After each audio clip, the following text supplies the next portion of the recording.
Վերջ, Արման Թաչյան, Նարեկ Կարապետյան։ Նախարարինը զոհերի թվում պետք է դիզվառելիքի պայթյունի զոհերի թիվը ավելացնել, պարոն Փաշինյան, բայց ամենակարևորը, ես այստեղ ռետորական հարց եմ, չմտածեք, ձեզ չեմ ուղղում, ես ձեզ հարց չեմ ուղղելու ընդհանրապես։ Հազբերողից էի խոսում։ Այդ ինչպես հասկանանք ձեր ճակերտավոր հեղափոխական իշխանությունը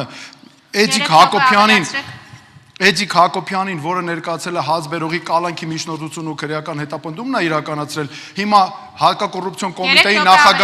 նախագահի տեղակալն է, եւ վերջինը, կներեք վերջինը, 15 վայրկյան ընդամենը։ Գիտեք, ես նոր հետևում էի Սերժ Սարգսյան, Ռոբերտ Քոչարյան, Միքայել Մինասյան, պարոն Փաշինյանի աչքերը ես ոգևորվել ուրախացել էին, չէ՞, պարոն Փաշինյան, ես նկատեցի։